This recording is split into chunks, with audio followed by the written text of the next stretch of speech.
Vamos a hablar sobre el tema en general, particularizando sobre algunas de las estrategias que se han puesto en marcha para enfrentar el delito de secuestro en nuestro país.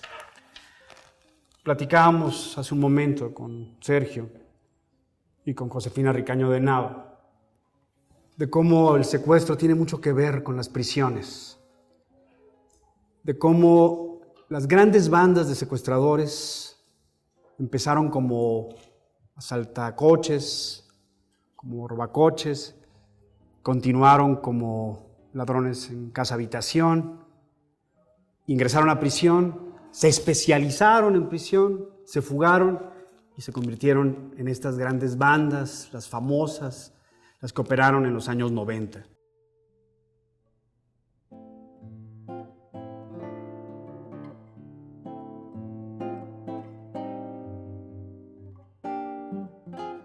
El secuestro, lo platicábamos hace un momento, tiene hoy otra cara, es distinto, no es el mismo secuestro, el mismo tipo de secuestro que acontecía con estructura logística, seguimiento de la víctima, análisis de sus propiedades. El secuestro actualmente en su gran mayoría es un secuestro de tipo aleatorio, confuso, difuso, disperso.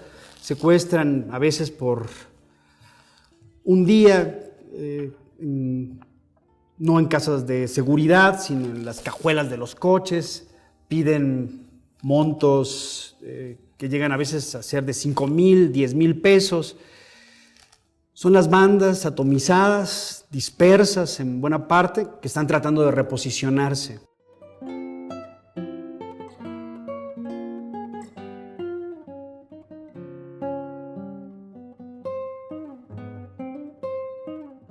Cuando se crea el Sistema Nacional de Seguridad Pública, cuando nace oficialmente el Sistema Nacional de Seguridad Pública, ¿cómo se conforman las estadísticas oficiales en nuestra materia? Con los datos que aportan las procuradurías estatales, con las averiguaciones previas iniciadas en las procuradurías estatales. Bien sabemos que en el delito de secuestro hay una cifra negra muy considerable. Bien sabemos que el argumento puede ser: esos no son los delitos que se cometen. Nunca hemos dicho, cuando hablamos de estas estadísticas, que esos sean los delitos que se cometen. Esos son los delitos que se denuncian. Es un indicador como otros, un indicador que tenemos que perfeccionar, en el que tenemos que trabajar. Pero bueno, en 1997 se registraba una cifra de 1,047 secuestros. A partir de este año, hasta el 2005, el delito de secuestro en las estadísticas oficiales disminuye. En 2005 se registran únicamente 278 secuestros, la cifra más baja que se ha registrado hasta la fecha y la cual representa una disminución de 73.4% entre 97 y 2014. Pero en 2005, año coyuntural, el delito comienza a subir.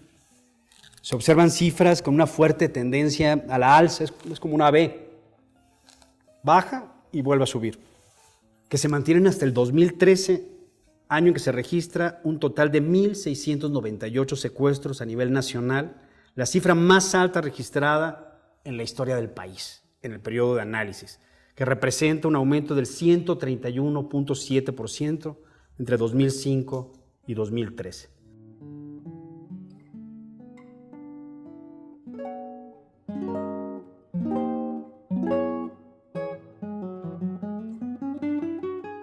¿Qué significa que el delito se persiga ahora y se tipifique en una ley general? Las leyes generales tienen una aplicación concurrente en los 3 órdenes jurídicos del Estado mexicano: en el orden federal, en el orden estatal y en el orden municipal. Implica esto que el delito de secuestro está tipificado igualmente en Sonora que en Yucatán. Y esto, a final de cuentas, ayuda muchísimo, porque es un instrumento que homogeneiza, que nos permite decir el delito como tal está idénticamente previsto tanto en el norte como en el sur del país.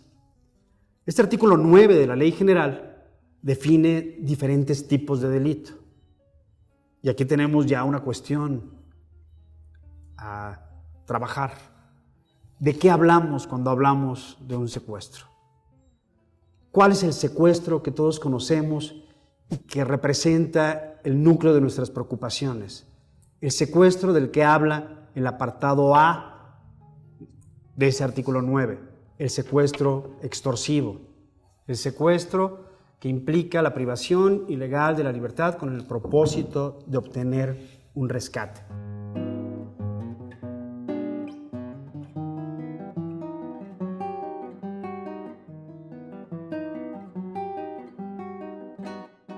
Un grupo de fusión reúne a Policía Federal con CEIDO, PGR, con la Procuraduría Estatal, con la Secretaría de Seguridad Pública Local, con el Ejército y con la Armada para el apoyo perimetral. Y compartimos información. Ese grupo de fusión está en Morelos, está en Tamaulipas, está en Tabasco, está en Veracruz. Se sientan representantes de cada una de esas instancias con el titular de la UEX y comparte información, que es lo que no se suele hacer. Cada quien en este país de celos y recelos dice, no, esto es mío y no te lo doy porque además la medalla me la quiero poner yo. Esto es lo que hay que obviar también, encapsular a los egos, en lo posible, por supuesto. Tratar de que, bueno, aquí está la información que necesitas.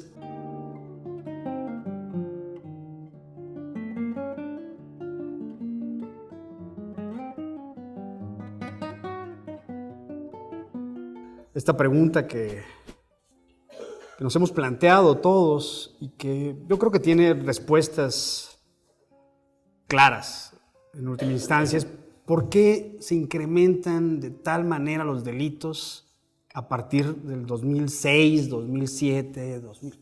¿Qué pasó en nuestro país?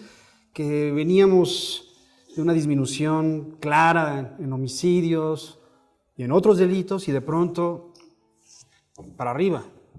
¿Qué fue lo que sucedió?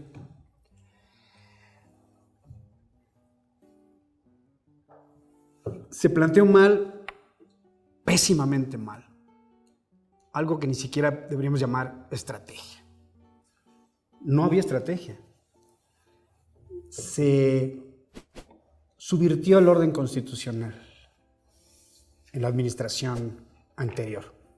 ¿Por qué se subvirtió el orden constitucional? Porque hay un instrumento previsto en nuestra norma para enfrentar las emergencias. Ese instrumento es el artículo 29 constitucional. Es muy claro. Tiempo y lugar determinado se suspenden ciertas garantías para enfrentar una emergencia. ¿Qué garantías? En lo particular, podríamos decir, deberían haberse suspendido inviolabilidad del domicilio, libertad de tránsito. Pero como eso tiene un costo político altísimo y necesitamos un enemigo a modo, pues no vamos a suspender las garantías, pero sí vamos a hacer como que están suspendidas. Y entonces se suspendieron de facto las garantías individuales en nuestro país.